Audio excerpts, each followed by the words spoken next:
सीताराम। श्रीमद् भगवद गीता के 14वें अध्याय का महात्म्य का आज पाठ करूंगा। 14वां अध्याय का नाम है गुणत्रय विभाग योग और इसमें 27 श्लोक हैं। सभी कथा सुनने वालों से प्रार्थना है मेरे चैनल प्रेरक कहानियाँ को सब्सक्राइब करें, पसंद आती हो तो लाइक करें और शेयर तो ज़रूर करें ताकि इन अच्छी बातों का अधिक से अधिक प्रचार प्रसार हो सके। और कमेंट करना हो तो कमेंट कर दें नीचे।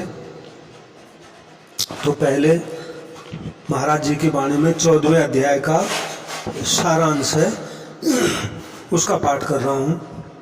महाराज जी के शब्द हैं, संपूर्ण संसार त्रिगुणात्मक है। इससे अतीत होने के लिए गुणों को और उनकी वृत्तियों को जरूर जानना चाहिए।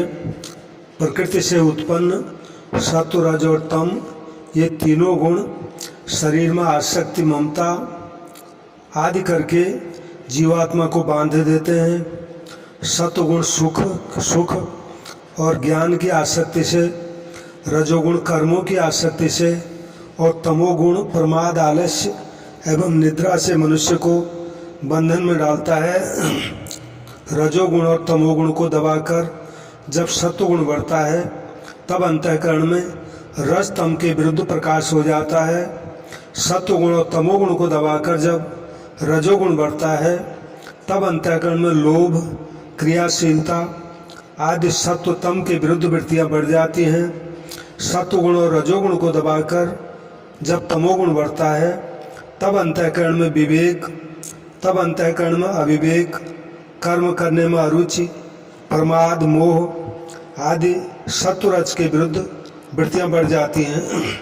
इन गुणों की वृत्तियों के बढ़ने पर मरने वाला प्राणी क्रमशः ऊंचे, मध्य और नीचे के लोकों में जाता है। परंतु जो इन गुणों के सिवाय अन्य को कर्ता नहीं मानता, अर्थात संपूर्ण क्रियाएं गुणों में ही हो रही हैं, स्वयं में नहीं, ऐसा अनुभव करता है, वह गुणों से अतीत होकर भगवत भाव को प्राप्त हो जाता है। अनन्य भक्ति से भी मनुष्य गुणों से अतीत हो जाता है। अब श्री मद् भगवद गीता के 14वें अध्याय के 2 श्लोकों का पाठ कर रहा हूँ, पहले और दूसरे। श्री भगवान वाच परम भूयः प्रवक्ष्यामि ज्ञानानां ज्ञानमुत्तमं यज्ञात्वा मुनयः सर्वे परां सिद्धिमितो गता इदं ज्ञानमुपाश्रित्य मम साधर्म्यमागता सर्गेऽपि नोपजायन्ते प्रलये न व्यथन्ति च। इन 2 श्लोकों का अर्थ है। इसके उपरांत श्री कृष्ण भगवान बोले, हे अर्जुन, ज्ञानों में भी अति उत्तम परम ज्ञान को मैं फिर तेरे लिए कहूँगा कि जिसको जानकर सब मुनिजन इस संसार से मुक्त होकर परम सिद्धि को प्राप्त हो गए हैं। हे अर्जुन, इस ज्ञान को आश्रय करके अर्थात धारण करके मेरे स्वरूप को प्राप्त हुए पुरुष सृष्टि के आदि में पुनः उत्पन्न नहीं होते हैं और प्रलय काल में भी व्याकुल नहीं होते हैं, यानी फिर उनका आदि अंत में कोई उनको दुख नहीं होता, क्योंकि उनकी दृष्टि मुझ में वासुदेव से भिन्न कोई वस्तु है ही नहीं, ऐसी हो जाती है। यानी वो सब में भगवान को देखते हैं, इसलिए कोई भी परिस्थिति उनको डिगा नहीं सकती। सीताराम। अब 14वें अध्याय का महात्म्य ये शिव जी और पार्वती के संवाद के अंतर्गत आया है। तो श्री महादेव जी कहते हैं, पार्वती, अब मैं भवबंधन से छुटकारा पाने के साधनभूत श्रीमद् भगवद गीता के 14वें अध्याय का महात्म्य बतलाता हूँ, तुम ध्यान देकर सुनो। सिंघल द्वीप में विक्रम बेताल नामक एक राजा थे, जो सिंह के समान पराक्रमी और कलाओं के भंडार थे। एक दिन वे राजा शिकार खेलने के लिए उत्सुक होकर राजकुमारों सहित दो कुतियों को साथ लिए वन में गए। साथ में 2 कुतियों को ले गए। वहाँ पहुँचने पर उन्होंने तीव्र गति से भागते हुए खरगोश के पीछे अपनी कुतिया छोड़ दी। उस समय सब प्राणियों के देखते देखते खरगोश इस प्रकार भागने लगा मानो कहीं उड़ गया हो। दौड़ते दौड़ते बहुत थक जाने के कारण वह एक बड़ी खंदक यानी गहरे गड्ढे में गिर पड़ा। गिरने पर भी वह कुतिया के हाथ नहीं आया और उस स्थान पर जा पहुंचा जहां का वातावरण बहुत ही शांत था। वहां हरिण निर्भय होकर सब ओर वृक्षों की छाया में रहते थे। बंदर भी अपने आप टूटकर गिरे हुए नारियल के फल और पके हुए आमों से पूर्ण तृप्त रहते थे। वहाँ सिंह हाथी के बच्चों के साथ खेलते थे। सांप निडर होकर मोर के पाँखों में घुस जाते थे। उस स्थान पर एक आश्रम के भीतर वत्स नामक मुनि रहते थे जो जितेंद्रिय एवं शांत भाव से निरंतर श्रीमद् भगवद गीता के 14वें अध्याय का पाठ किया करते थे। आश्रम के पास ही वत्स मुनि के किसी शिष्य ने अपना पैर धोया था। ये भी 14वें अध्याय का पाठ करने वाले थे। उसके जल से वहाँ की मिट्टी गीली हो गई थी। खरगोश का जीवन कुछ शेष था। वह हाँफता हुआ आकर उसी कीचड़ में गिर पड़ा। उस कीचड़ के स्पर्श मात्र से ही खरगोश दिव्य विमान पर बैठकर स्वर्गलोक को चला गया। फिर कुतिया भी उसका पीछा करती हुई आई। वहाँ उसके शरीर में भी कुछ कीचड़ के छींटे लग गए। फिर भूख प्यास की पीड़ा से रहित हो कुतिया का रूप त्याग कर उसने दिव्यांगना का रमणीय रूप धारण कर लिया तथा गंधर्वों से सुशोभित दिव्य विमान पर आरूढ़ हो वह भी स्वर्गलोक को चली गई।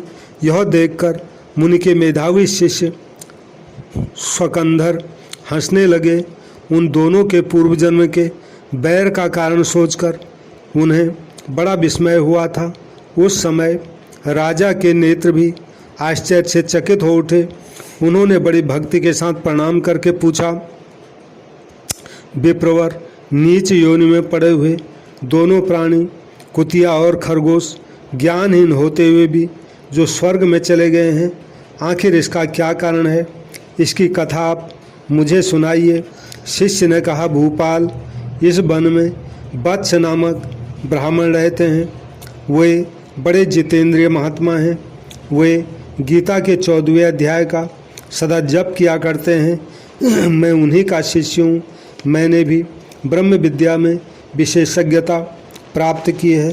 गुरु जी की भांति मैं भी 14वें अध्याय का प्रतिदिन जप करता हूँ। मेरे पैर धोने के जल में लौटने के कारण यह खरगोश कुतिया के साथ ही स्वर्गलोक को प्राप्त हुआ है। अब मैं अपने हंसने का कारण बताता हूँ। महाराष्ट्र में प्रत्युदक नामक एक महान नगर है। वहाँ केशव नाम का एक ब्राह्मण रहता था जो कपटी मनुष्यों में अग्रगण्य था, यानी कपटियों में उसकी गिनती पहले थी।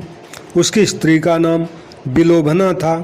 वह स्त्री स्वच्छंद विहार करने वाली थी, यानी मन मर्जी से जो इच्छा सो करो। इससे क्रोध में आकर जन्म भर के बैर को याद करके ब्राह्मण ने अपनी स्त्री का वध कर डाला और उसी पाप से उसको खरगोश की योनि में जन्म मिला और ब्राह्मणी भी अपने पाप के कारण कुतिया हुई। श्री महादेव जी कहते हैं, पार्वती, ये सारी कथा सुनकर राजा ने गीता के 14वें अध्याय का पाठ आरंभ कर दिया। इससे उन्हें परम गति की प्राप्ति हुई। सीताराम सीताराम सीताराम।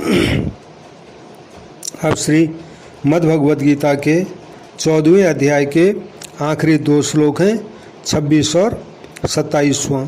श्री भगवान वाच, माचो यो व्यभिचारेण भक्ति योगेन सेवते सगुणान् समतीते तान् ब्रह्म भूयाय कल्पते। ब्रह्मणो हि प्रतिष्ठाहम् अमृतस्याव्ययस्य च शाश्वतस्य च धर्मस्य सुखस्य कांतिकस्य च। तो अब जो है आखिरी 26 और 27वें अध्याय का अर्थ है। और भगवान कहते हैं अर्जुन, जो पुरुष अव्यभिचारिणी भक्ति रूप योग के द्वारा मेरे में निरंतर भजता है, मेरे को निरंतर भजता है भक्ति रूप योग का मतलब होता है केवल एक सर्वशक्तिमान परमेश्वर वासुदेव भगवान को ही अपना स्वामी मानता हुआ स्वार्थ और अभिमान को त्याग कर श्रद्धा और भाव के सहित परम प्रेम से निरंतर चिंतन करने को अव्यभिचारी भक्ति योग कहते हैं। तो इस तरह जो भक्ति रूप योग के द्वारा मेरे को निरंतर भजता है वह भी इन तीनों गुणों यानी सतगुण, रजगुण और तमोगुण से अच्छी प्रकार इनको उल्लंघन करके सच्चिदानंद घन ब्रह्म में एक ही भाव होने के लिए योग्य हो जाता है। हे अर्जुन, उस अविनाशी परब्रह्म का और अमृत का तथा नित्य धर्म का और अखंड एक रस आनंद का मैं ही आश्रय हूँ, अर्थात उपरयुक्त ब्रह्म, अमृत, अव्यय और शाश्वत धर्म तथा एकांतिक सुख, यह सब एक मेरे ही नाम है, मैं ही इनका परम आश्रय हूँ। सीताराम सीताराम। पुनः सबसे प्रार्थना है मेरे चैनल को सब्सक्राइब करें और अगर पसंद आती है कथा तो लाइक करें और शेयर तो ज़रूर करें ताकि इन अच्छी बातों का अधिक से अधिक प्रचार हो सके। और कुछ कहना चाहें तो कमेंट बॉक्स में जाके लिख दें। सीताराम सीताराम सीताराम। आप श्री गोस्वामी तुलसीदास जी महाराज जी के 4 दोहों का मैं पाठ कर रहा हूँ दोहावली से। पहला दोहा है, निर्गुण की अपेक्षा सगुण अधिक प्रमाणिक है।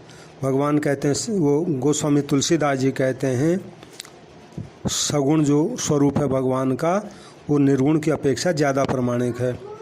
तो अंक अगुण आखर सगुण समुझिय उभय प्रकार, खोए राखे आप भलो तुलसी 4 विचार। तुलसीदास जी कहते हैं कि जो निर्गुण ब्रह्म है वो 1 2 3 इस तरह अंक के समान है, और जो सगुण भगवान है वे अक्षर की तरह है 1 2 3, यानी जिसमें शब्दों में लिखा रहता है 1 2 3। तो सगुण भगवान इन शब्द वाले अंकों के समान है। अब दोनों प्रकारों को समझना चाहिए और फिर किसके न रखने से और किसके रखने से अपना कल्याण होता है, इस बात को भी भली बात विचारना चाहिए। अब बताते हैं, व्यापारी लोग हुंडी में पहले अंकों में संख्या लिखते हैं, जैसे 1 0 0 0 लिखकर फिर अक्षरों में अखरे 1000 ऐसा लिख देते हैं। दोनों ही ठीक है, परंतु अक्षरों में लिख देने से न तो किसी तरह का भ्रम रह सकता है और न 1 0 घटा बढ़ाकर कोई 1000 को 100 या 10,000 ही बना सकता है, यानी नहीं बना सकता। इसी प्रकार निर्गुण और सगुण दोनों सत्य हैं, एक ही 2 रूपों में है, अगुण सगुण द्विय ब्रह्म स्वरूपा। परंतु निर्गुण की अपेक्षा सगुण अधिक प्रामाणिक है। निर्गुण में तो किसी तरह का भ्रम भी रह सकता है, परंतु सगुण में न तो कोई भ्रम रह सकता है और न किसी प्रकार से कोई छल ही चल सकता है। अब अगला दोहा है, विषयाशक्ति के नाश हुए बिना ज्ञान अधूरा है, यानी विषयाशक्ति का नाश हुआ नहीं और ज्ञानी अपने को समझ लेना किताबें पढ़ के, इसका मतलब है, यानी वो कोई ज्ञानी नहीं है। परमारथ पहचान मति लसत विषय लपटान, निकष चितात अधजरति मानव सती परान। तुलसीदास जी कहते हैं परमार्थ का मतलब सत्य वस्तु की पहचान हो जाने पर भी विषयों में लिपटी हुई बुद्धि ऐसी लगती है मानो चिता से निकलकर भागी हुई कोई अधजली सती हो। अगला दोहा है, विषयासक्त साधु की अपेक्षा वैराग्यवान गृहस्थ अच्छा है। शीश उघारन किन कहूँ बरज रहे प्रिय लोग, घर ही सती कहावती जरती नाह वियोग।